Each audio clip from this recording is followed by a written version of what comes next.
A paz do Senhor a todos. Dando continuidade aos nossos tutoriais do segundo trimestre, estamos estudando o tema Gênesis, né? E a lição desse trimestre, né, foi escrita pelo bispo Abner. E a lição de hoje, né, a número 4, a alienação humana a partir da queda. Né? Tem um erro aqui, né? Só não coloquei aqui, né? Mas vou colocar agora, né? Bispo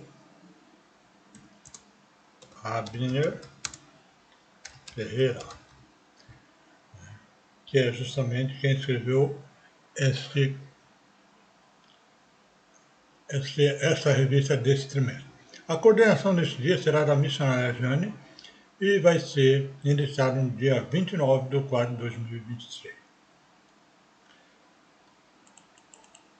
O primeiro tópico, a coroa da criação de Deus. Deixa eu só dar uma acertada aqui, que está pegando um reflexo. Está pegando um reflexo aqui da luz. Só deixa eu dar uma ajeitada aqui. Ok. Tá? O autor diz que quando o homem no Éden buscou mais plenitude de vida, ignorando a Deus, acabou tendo menos de Deus, menos da vida e também de si mesmo. Aí no item 1.1, a vergonha de si mesmo. O autor comenta que a primeira alienação vivida pelo homem como consciência do pecado foi a relação a si mesmo. Satanás promete liberdade e acaba experimentando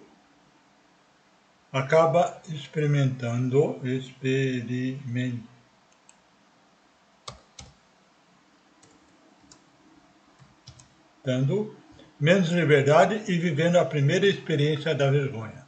Gênesis 3:7. Então foram abertos os olhos de ambos e conheceram que estavam nus, e cozeram folhas de figueira e fizeram para si aventais. O autor explica que a vergonha é a sensação de não poder ver você mesmo por não poder ser aceito no estado que se encontra. Gênesis 2:25. E ambos estavam nus, o homem e a sua mulher, e não se envergonhavam. O autor enfatiza que depois desse acontecimento, nunca mais a vergonha deixou de fazer parte da nossa vida.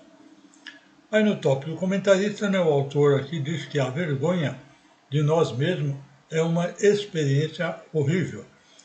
Não pode ser o que somos, não poder ser o que somos é frustrante. E a consequência mostra como estamos por causa do pecado, alienado em nossa relação intrapessoal. E não por estar bem consigo mesmo, pode ser a causa não estarmos bem com os outros. Aí no item 1.2, a culpa. O autor diz que o homem antes da queda vivia em liberdade e não havia experimentado a culpa. O autor enfatiza que a primeira filha da culpa é a desculpa. Gênesis 3:11. Quando Deus pergunta a Adão, comeste tu da árvore que eu ordenei que não comeste?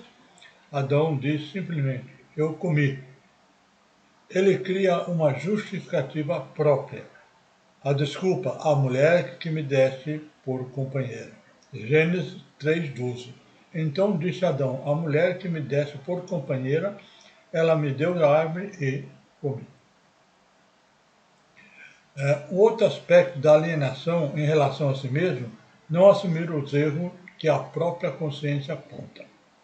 Aí no tópico comentarista, o autor cita aqui o comentário bíblico Moody, em Gênesis 3. A promessa do tentador cumpriu-se imediatamente. Viram e perceberam, mas foi bem diferente do quadro colorido pintado pela serpente. Houve um despertar da consciência, viram a nudez espiritual e física.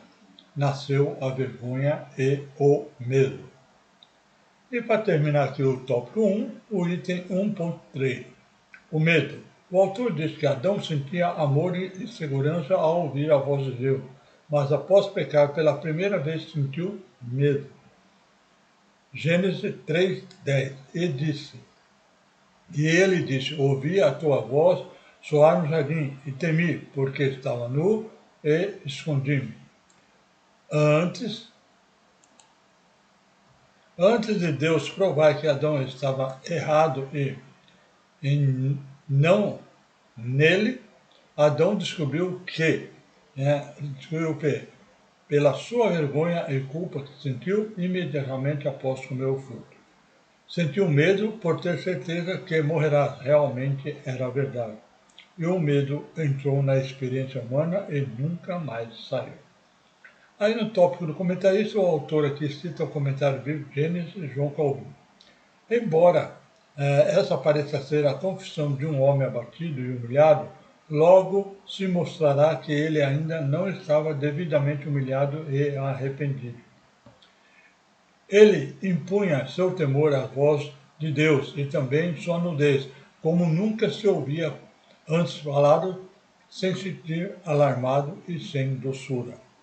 Ele falha em reconhecer a causa da vergonha que ora sente, porque não sentir tanto a sua punição a ponto de confessar sua culpa. Bem, aqui então nós terminamos então o tópico 1. Muito obrigado por assistir. Aguardo todos no tópico número 2, a alienação em relação ao próximo. Até lá, se assim Deus permitir.